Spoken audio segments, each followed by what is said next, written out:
Para saudara dan saudari yang Tuhan cintai, selamat pagi dan selamat bertemu dalam renungan harian edisi hari Sabtu tanggal 30 Mei 2020. Sebelum kita mendengar dan merenungkan sabda Tuhan, marilah kita berdoa. Dalam nama Bapa dan Putra dan Roh Kudus. Amin. Allah Bapa yang Maha Kuasa, syukur dan limpah terima kasih kami haturkan kepadamu, karena kami telah Engkau beri hari yang baru untuk kami nikmati di hari yang baru ini. Syukur dan limpah terima kasih karena Engkau telah menyertai kami semua dalam istirahat kami semalam, sehingga kami boleh bangun dengan sehat walafiat. Mengawali hari yang baru ini, kami hendak mendengar dan merenungkan sabda-Mu. Utuslah Roh Kudus-Mu untuk membimbing dan menerangi hati kami, agar kami dapat menangkap dan mengerti akan sabda-Mu yang hendak kami dengar dan kami renungkan. Bersabdalah ya Tuhan, kami siap untuk mendengarkan. Terpujilah Engkau Bapa, Putra dan Roh Kudus, kini dan sepanjang segala masa. Amin.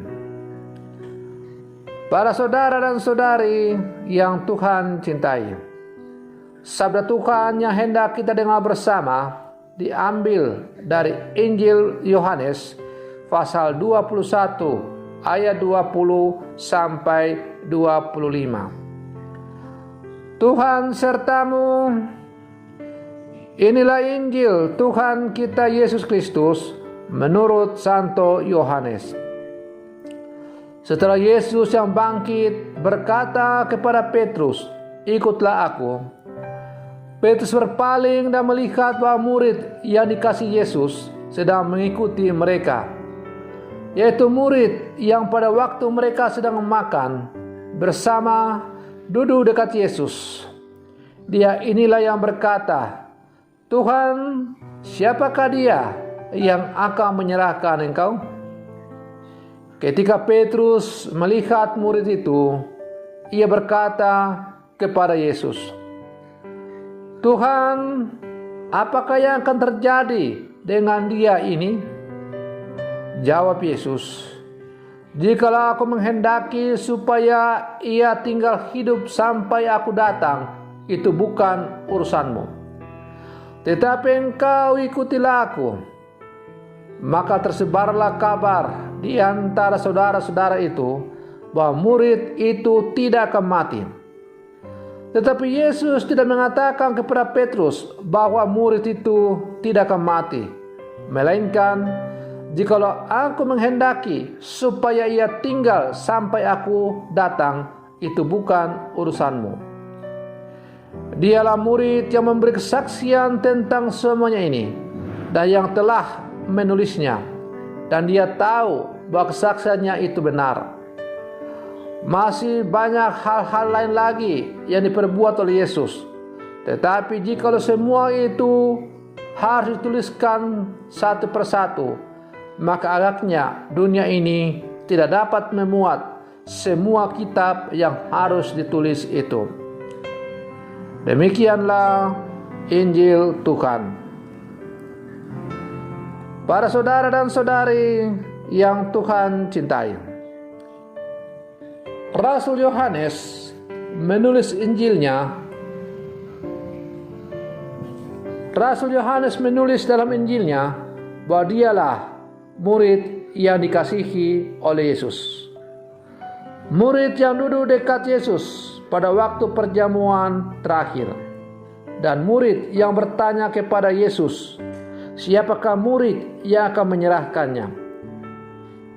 Ketika Yohanes menulis Injilnya di Pulau Patmos, dia yakin akan hidup panjang. Walau diasingkan oleh penguasa, cintanya kepada Yesus membuatnya mampu bertahan hingga akhir. Ia meninggal karena tua, yang berbeda dengan kebanyakan rasul yang meninggal sebagai martir, termasuk Rasul Paulus. Paulus mengalami banyak penderitaan. Di akhir hidupnya, ia tinggal dalam tahanan rumah di Roma. Walau demikian, ia tetap mengatakan Injil.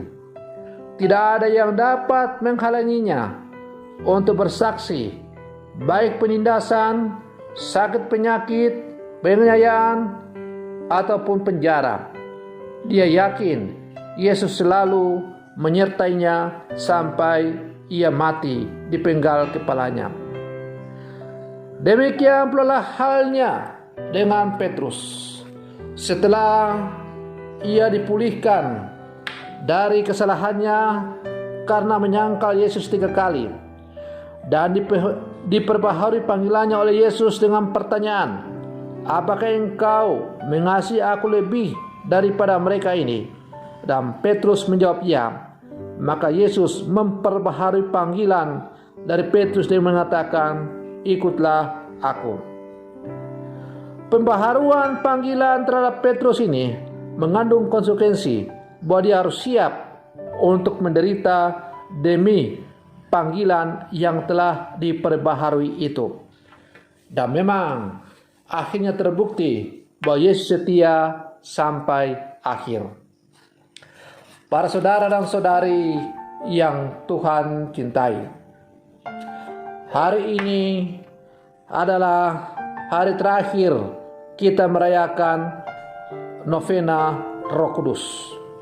Sebelum besok hari Minggu, kita akan memasuki hari raya Pentakosta.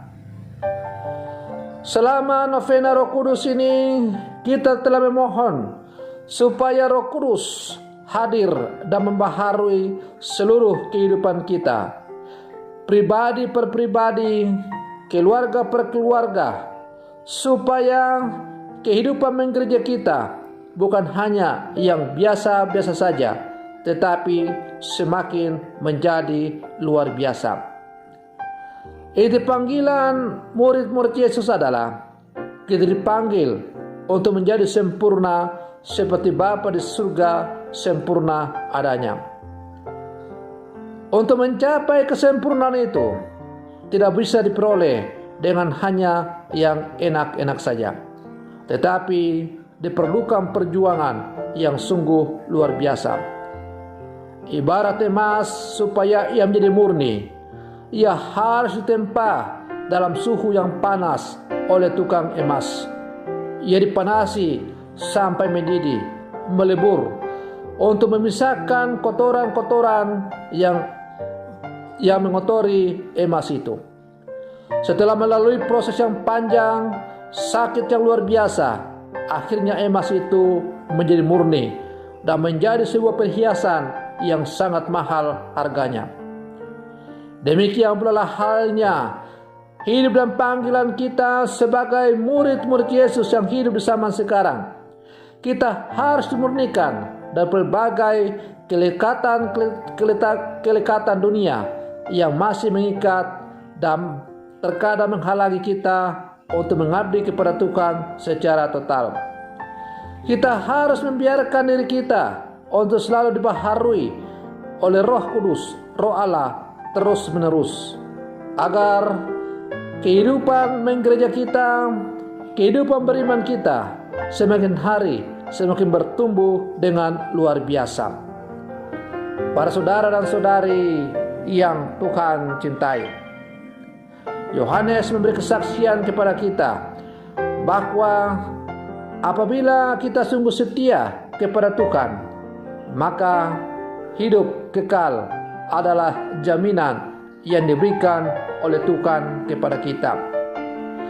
Kalau Yohanes menyatakan cintanya yang luar biasa kepada Tuhan dengan setia menulis segala peristiwa yang ia alami bersama dengan Yesus, Petrus setia menyatakan cintanya kepada Tuhan dengan setia menjalankan tugas dan panggilannya sebagai seorang gembala sampai akhirnya dia harus mengorbankan nyawanya. Kalau Rasul Paulus menyatakan cintanya kepada Tuhan dengan setia berkeliling mewartakan Injil. Bahkan ketika dalam penjara pun ia tidak pernah menyerah memberitakan Injil, sampai akhirnya ia juga mati dipenggal kepalanya. Maka kita sebagai murid-murid Yesus yang hidup di zaman sekarang, kita juga harus setia untuk mewartakan Injil dalam kehidupan kita. Pewartaan Injil yang hendak kita lakukan itu pertama-tama melalui kesaksian hidup kita sebagai orang-orang Katolik. Tentu kesaksian kita itu sesuai dengan tugas dan panggilan kita masing-masing. Sebagai seorang umat yang dipanggil untuk menjalani hidup berkeluarga, bersaksilah tentang Kristus dan bagaimana engkau hidup sebagai keluarga Katolik yang kudus. Kalau saya yang dipanggil Tuhan untuk menjadi seorang gembala secara khusus, maka saya harus bersaksi tentang Yesus sebagai seorang gembala yang selalu setia, hadir dan melayani umatnya dalam segala situasi. Kesaksian hidup kita inilah yang pada akhirnya menjadi medan untuk kita mewartakan Injil kepada dunia ini. Maka mari kita pulang ke dalam kehidupan kita masing-masing. Kita terus berjuang untuk menjadi murid-murid Yesus yang tangguh, supaya dunia ini semakin diwarnai oleh kasih Allah yang melimpah-limpah. Semoga permenungan saya ini semoga menghantar kita untuk menjadi rasul-rasul Yesus yang tangguh untuk zaman sekarang ini. Semoga demikian. Tuhan memberkati.